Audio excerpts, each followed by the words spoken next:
If you have ever felt like you have had to choose between being an informed citizen in the world and having to protect your mental health because it seems like the two just cannot coexist together, then this episode is for you. And trust me, you're not alone because I'm right there too.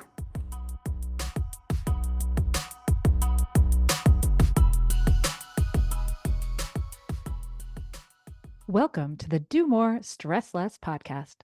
I'm your host, Alexis Hasselberger, a time management and productivity coach. In every episode, I give you actionable, practical tips to help you learn to use your time in a way that feels good to you every day. No more hustling, scrambling, or struggling to keep your head above water. So let's dive in, and soon enough, you'll be doing more and stressing less.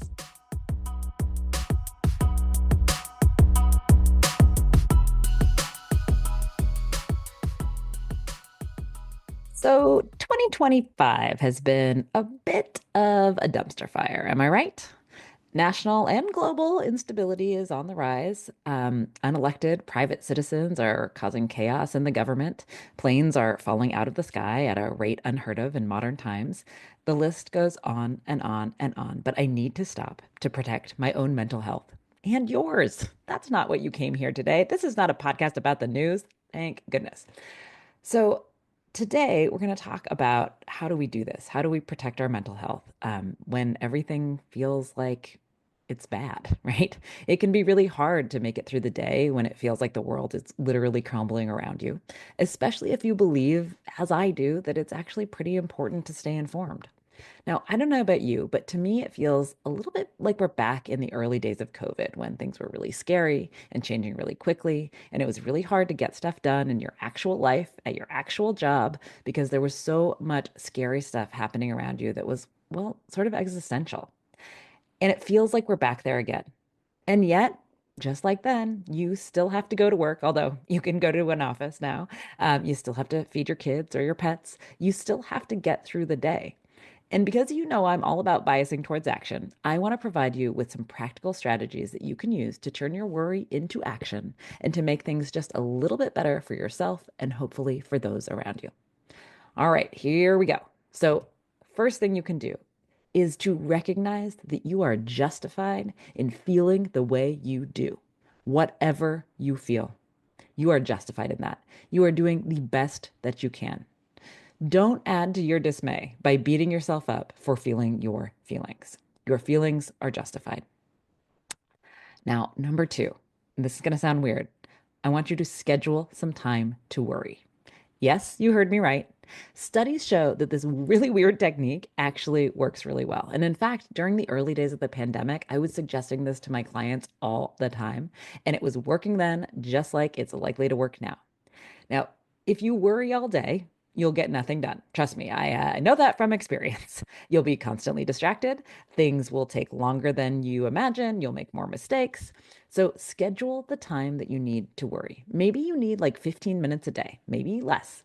And better yet, you want to keep a place. Maybe it's a task or a post-it or a note somewhere or a journal where you can park all of your worries. When they enter your head in the day, write them down. And then when it's time to worry, take out your list, review it, add more to it, extrapolate on it, give yourself that time to really sit into your worry. Now, you may find that when the worry time rolls around, you don't actually need it to worry. And if you don't need it, then don't. But at least you've set aside the time so that you'd have it if you needed it. And this helps us to be able to do the things that we need to do during the day while giving our brains the outlet to say, no, no, no, we can worry, just not right now. Now, another thing that you can do is turn your worry into action. Now, there's a really interesting distinction I find between worry and rumination. So, worry is future oriented, and therefore it can actually help us to take action. Rumination, however, is stagnant and it's past oriented. Now, you have probably heard me say this before, and so I'll say it again, and I want you to say it with me. You can't change the past, right? You can only move forward. You can't change the past. You can only move forward. So instead of ruminating, let's see if you can do something, no matter how small. Now, one easy, free thing that you can do every single day that makes a difference is to call your congresspeople, your senators, your representatives, and to give them your thoughts and demands on the issues happening around you. These folks, they are your representatives. Their job is to serve the public. And you and me, we're that public. It may feel like calling does absolutely nothing, but it actually does. Every single constituent call is tracked and counted, and our officials do take the will of the people into account when making decisions and taking action. But in order to do that, they need to know what the will of the people is. So let them know. Now, me, I use an app. It's a free app. It's called Five Calls, and it makes this really, really, really easy. You simply enter your zip code, and it gives you a list of issues that you might care about. And then it gives you the phone numbers and even a script of what to say, just in case you're not sure of what to say. Seriously, it's that easy. Now, do you have to follow the script? No, absolutely not. It's just there if you're not quite sure how to make it happen. And I will say I usually use the script partly, and then I kind of go off on my own to say whatever it is that I want to say. And I will say I have been known to be cut off by the voicemails a little bit when my message is too long. But five calls, super easy. I'm not an affiliate of this app. I don't even think they have that. I just like it. I just use it. So five calls is a great way to do that if that's something that you want to do. Now, what's another thing to do? What if you just can't stop worrying all the time? That you can't stop, the scheduling of it didn't work, etc. What can you do?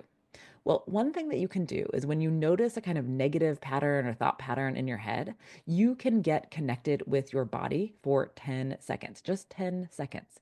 So you can do three deep, focused breaths. Or you could listen to the farthest sound that you can hear, try to identify it. You could rub your fingers together and focus on the feeling of your fingerprints. You could wiggle your toes in your socks, locate them, kind of ground yourself there. Anything that you can do that snaps you out of the thought pattern and gets you into your body is going to help, right? This might help you just to snap out of the thought, and then you could redirect some of that energy that's still in there to something more actionable. Now, here is a big one. This is a big strategy, and it is to limit your news intake to the bare minimum that you need to be informed. So spend less time on social media if it is stressing you out. Spend less time on the news if it is stressing you out. You can choose your news sources very carefully. In fact, one of my time well spent coaching clients recently told me that he was sourcing his news only from Wait, Wait, Don't Tell Me because it's weekly instead of daily and it was delivered with a dose of humor. And I love this idea. I did an experiment last week where I just took a week off of the news entirely. And then at the end of the week, I looked up what the headlines were that I needed to know. And I have to say, my mental health was a lot better. I did feel a little uninformed throughout the week, but I made sure to rectify that near the end of the week. Now, I also asked my community on LinkedIn how they were protecting their mental health while staying informed. And they had a few additional suggestions that I'll share with you here. And you know what? If we're not connected on LinkedIn, let's be connected on LinkedIn. Check the show notes and you can connect with me there. Okay, so what did my LinkedIn community say? So one person said tangible interactions, spending much more time in physical spaces with friends because talking to people in online spaces can leave me feeling isolated, right? So just getting more of real life in your real life. Someone else suggested Jessica Yellen's News Not Noise newsletter. And this is something that I went ahead and subscribed to. But again, I was waiting till the end of the week to read it because I was trying to stay away from news. So, but it looks pretty great. Someone said reading headlines from multiple news sources, some that align with my own views and some that don't. So we're making sure to kind of get a balanced view of different issues. Someone also said picking the top three issues that I care about and taking action because I can't commit to everything. And man, that really, really resonates with me. I can't commit to everything either, and neither can you. So, what are the top few things you care about, and what can you do in those realms instead of feeling like you are just helpless with everything, right? So, what about you? Have you got any ideas to share with me and the rest of the Do More Stress Less podcast community?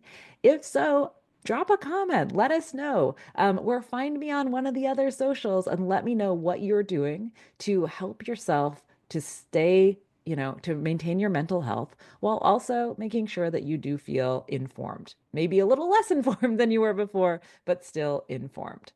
Um, and I will quote someone out of context, but I just kept thinking about this quote as I was thinking about this. So, one of my favorite musical artists of all time, Tracy Chapman, has a song, and in that song, she says, maybe together we can get somewhere. It is not about this context, but maybe I'm going to reappropriate it here to mean this because I just keep thinking, maybe together we can get somewhere. Harkening back to Tracy Chapman. All right, so that's it. You got any strategies? Share them with us. But until then, I hope you are doing the best that you can in a really difficult situation.